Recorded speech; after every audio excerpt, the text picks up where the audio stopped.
meus amigos, minhas amigas, meus irmãos, minhas irmãs, porque todos são irmãos em Cristo. Independentemente de ter religião, de não ter religião. Todos somos irmãos. Nós viemos de um mesmo Pai. Tanto que Jesus, ao nos ensinar o Pai Nosso, ele diz Pai Nosso. Ele não disse Pai meu, Pai seu.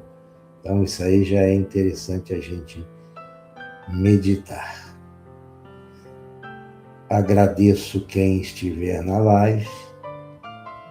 Agradeço os que virem a assistir essa live ao depois.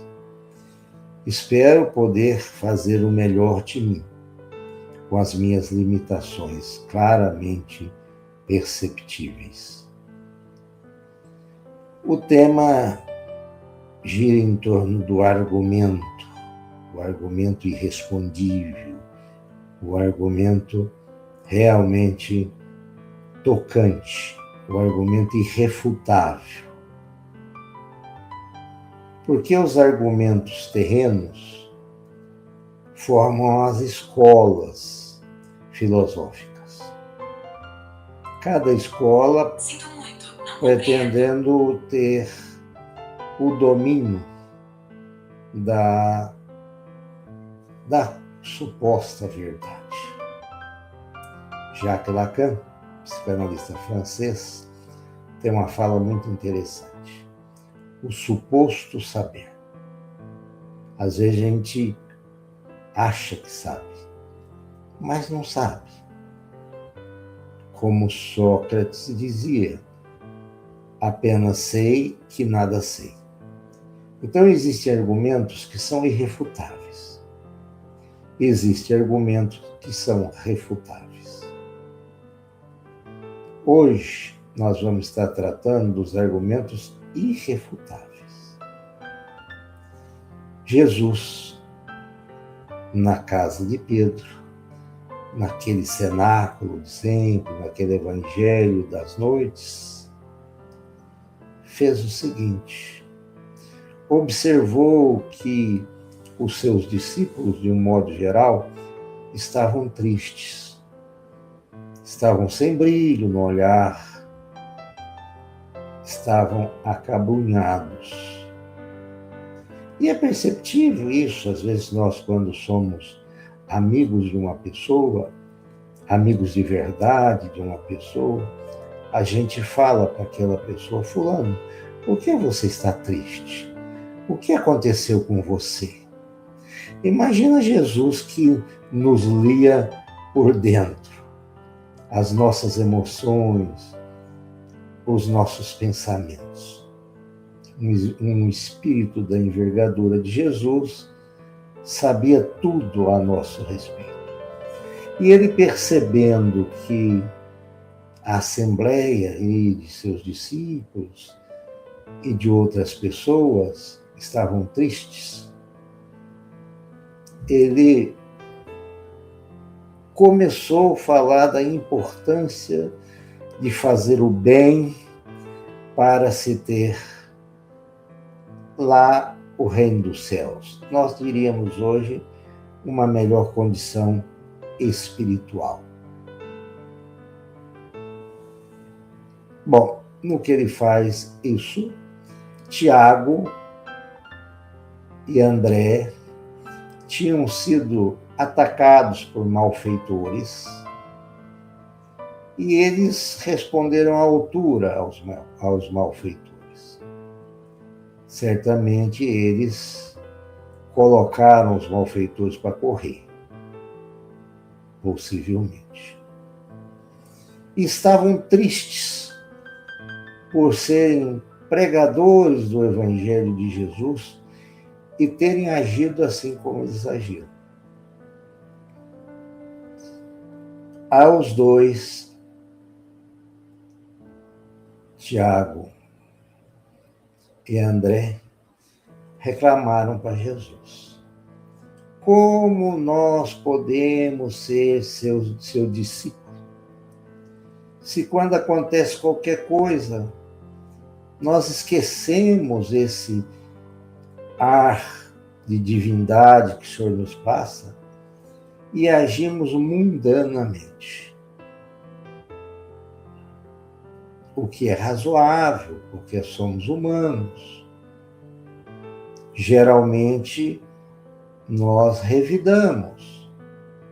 Às vezes, revidamos demais. Às vezes, não suportamos.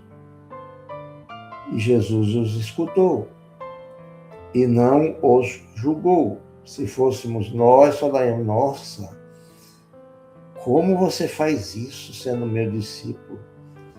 Que absurdo! Eles não. Ele não.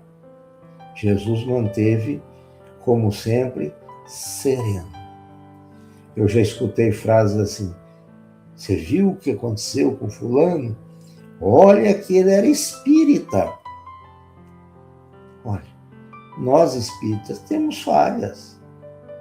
Não é uma doutrina salvacionista que nos tira das nossas falhas. É uma reforma íntima que o Espiritismo propõe, uma melhoria a cada dia.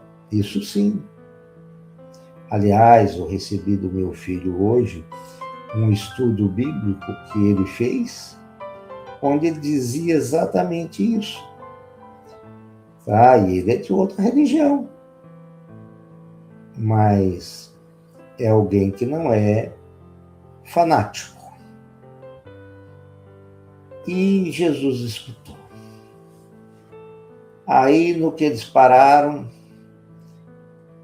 Pedro tomou a conversação para si e disse: eu ainda pior, eu sou um espírito atrasado, inferior, que quando eu estou perto do Senhor eu consigo ser uma ovelha obediente, mas fora da sua presença eu sou malvado. O que a gente vê bastante no plano psicológico desses discípulos? Uma vitimização infernal. E nós fazemos esse movimento. Eu sou cego, eu sou isso, eu sou aquilo outro. Ao invés de tomarmos a charrua, como diz Jesus, e não olharmos para trás. E Pedro lamuriou. Se ele não estava sendo falso, pregando o evangelho e não sendo, entre aspas, diria eu, perfeito, fica de novo para nós. Nós somos espíritas, amanhã cometemos um equívoco. Santo Agostinho, na questão 999A de O Livro dos Espíritos, dá a receita. Procure quem você ofendeu, peça-lhe perdão e continua a sua vida. E se ele não perdoar, o problema é dele. Você pediu perdão, que seja um perdão verdadeiro, não um perdão falso. Aí Jesus falou que as intenções eram as que mais valiam. Jesus explicou que nós evoluímos pouco a pouco e só evoluímos passando pelas provas, pelas expiações, pelas dificuldades, pelos obstáculos. Fácil não é. Eu digo por mim, eu estou perdendo o resto de visão que eu possuía. Tem que trabalhar o íntimo para não ter crise de pânico. Não que eu seja melhor do que ninguém, pelo contrário. Mas temos que trabalhar. E temos duas formas de agir. Ou sermos amargos e afastaremos todas as pessoas de nós, ou sermos resilientes, resignados, trabalhando a nossa dor interior e entendendo que essa situação nos faz bem. Ontem eu escutei Oscar, que jogou maravilhosamente o vôlei, que morreu, salvo engano, na sexta-feira. Umas reportagens dele, ele disse assim: essa minha doença me ensinou a viver. O câncer lhe teria ensinado a viver. Toda doença nos ensina a viver melhor, a menos que revoltemos. Então, o argumento de Jesus é o seguinte: meu amigo, são situações que você precisa passar, ou para acerto próprio, ou para evolução mais rápida. Você escolheu. Eu tenho um rock, que eu não vou me lembrar de quem, que fala assim: eu não pedi para nascer. Pediu sim. Ou se pediu. Prometeu, falou 1001 situação que iria fazer. Aí chegamos aqui, nos esquecemos e depois choramos. Claro que eu pedi todas as comorbidades que eu tenho. Predisposição. Ah, Emerson, você poderia não ter hipertensão, mas eu tenho. Alguma coisa foi o gatilho para isso. E se era gatilho, é porque eu tinha predisposição. Se era predisposição, que eu trouxe isso na bagagem da reencarnação. Esse argumento é irrefutável, a menos que nós entendamos que Deus seja injusto. Então, isso ensina muito. Mas não vamos querer perfeição de nós mesmos. Ainda não somos. Mas também não vamos relaxar a ponto de dizer assim: na outra vida eu resolvo. Geralmente, na outra vida é bem mais complicado você resolver. Se você fizer um inimigo nessa vida, na outra vida você virá, possivelmente, com esse inimigo. Possivelmente. E ele virá talvez um pouco mais chateado com você. Então, são situações que a gente vai precisar enfrentar. Quer dizer que tudo você pediu? Não. Existem muitas coisas que veio do nosso livre-arbítrio, da nossa escolha. Eu gostei muito de uma carta psicografada pelo João Paulo, e perguntaram para ele, o João Paulo, enfim, que era parceiro do Daniel, e perguntaram para ele assim: estava programado o seu desencarne naquele acidente? Ele falou: não, foi um erro de logística. Ou seja, se ele tivesse dormido, ele não teria tido sono, possivelmente aquele caso não aconteceria. Então não vamos botar tudo na escolha. Eu resolvo ir a um lugar violento. Eu sou um candidato a sair de lá desencarnado com alguns tirinhos, né, possivelmente até no crânio. Ah, isso foi uma escolha sua antes de reencarnar? Não. Isso foi uma irresponsabilidade minha como encarnado. E num caso desse, pode até ser visto como um suicídio indireto. Tá? Não dá para você brincar com situações que sejam extremamente perigosas.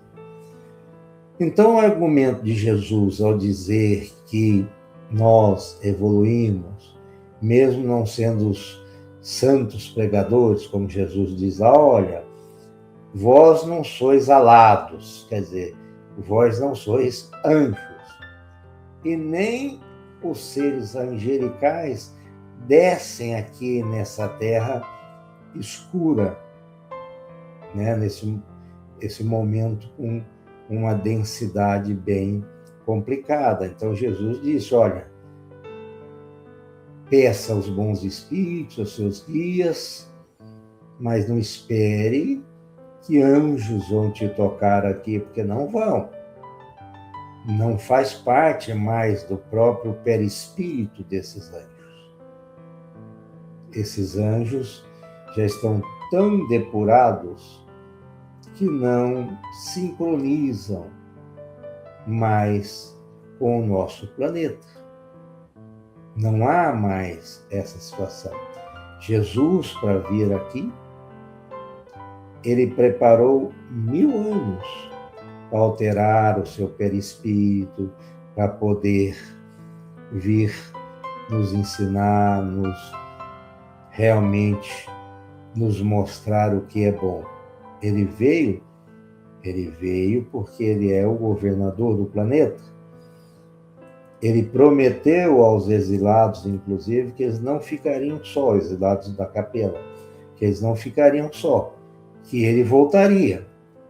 Isso ele cumpriu, ele voltou para dar-nos essa luz, para nos chamar a atenção para melhorarmos.